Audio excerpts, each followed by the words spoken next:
حضرت مولانا سعد صاحب کی ایک ویڈیو وائرل ہو رہی ہے جس میں حضرت دامت برکاتہم تراویح پڑھا رہے ہیں۔ تو اس ویڈیو کو سامنے لا کر ایک آدمی مذاق کے طور پر الفاظ لکھے ہوئے ہیں جو آپ اسکرین پر دیکھ رہے ہیں۔ حضرت مولانا سعد صاحب سے ہمارے اکابرین کے اختلافات ہیں، لیکن اس ویڈیو کو جو وائرل کیا گیا ہے وہ تعصب کی بنیاد پر۔ الذين آمنوا لا تأكلوا الربا أضعافا مضاعفة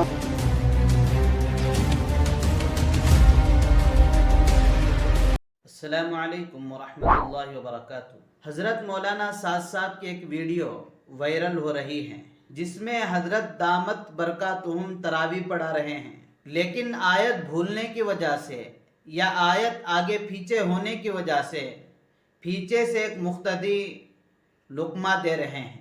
تو اس ویڈیو کو سامنے لا کر ایک آدمی مذاق کے طور پر الفاظ لکھے ہوئے ہیں جو آپ اسکرین پر دیکھ رہے ہو۔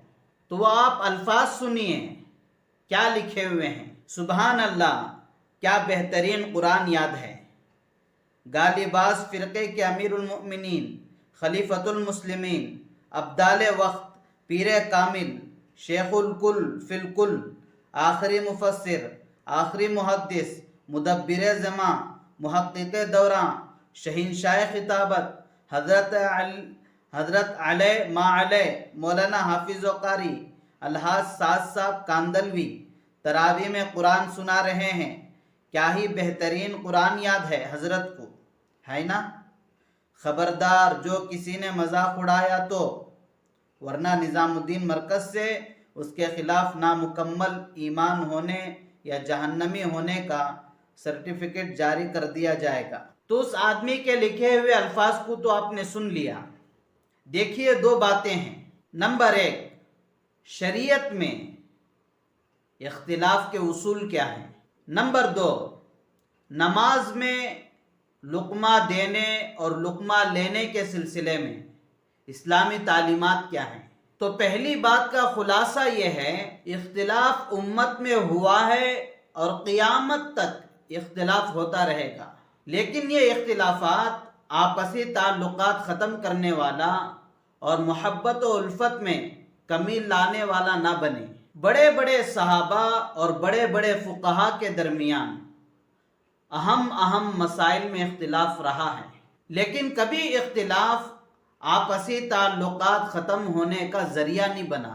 اس کی بہت سی مثالیں تاریخ میں ملتی ہیں۔ حضرت مولانا سعد صاحب سے ہمارے اکابرین کے اختلافات ہیں، لیکن تعصب کی بنیاد پر نہیں۔ لیکن اس ویڈیو کو جو وائرل کیا گیا ہے وہ تعصب کی بنیاد پر۔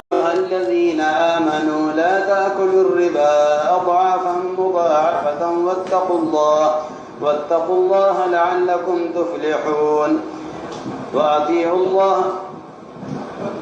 واتقوا النار التي أعدت للكافرين وأطيعوا الله وأطيعوا الرسول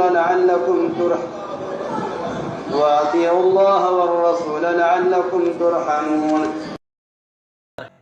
اب ہمارے لیے ضروری ہے کہ اختلاف کی صورت میں اپنے اکابرین سے آگے نہ بڑھیں، یعنی اگر اختلاف ہو تو بھی وہ شرعی حدود کے اندر ہوں، جو ہمارے اسلاف اکابر علماء دیوبند کا طریقہ ہے۔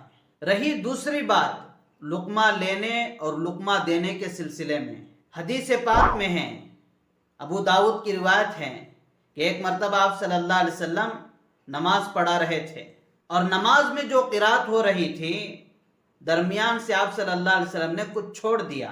نماز کے بعد ایک آدمی آئے اور کہنے لگے، اللہ کے نبی صلی اللہ علیہ وسلم آپ نے فلاں آیت چھوڑ دی۔ تو اس پر آپ صلی اللہ علیہ وسلم نے فرمایا، ہلا اذکرتنیھا، یعنی تو نے کیوں نہ یاد دلایا۔ اور ایک ابو داؤد کی روایت ہے، ایک مرتبہ آپ صلی اللہ علیہ وسلم نماز پڑھا رہے تھے، قرات مشتبہ ہو گئی، یعنی بھول گئے یا آگے پیچھے ہو گئے۔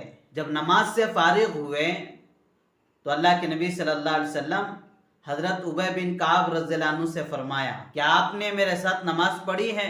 تو حضرت ابی بن کعب رضی اللہ عنہ نے فرمایا کہ نبی جی ہاں۔ تو آپ صلی اللہ علیہ وسلم نے فرمایا، فما منعک،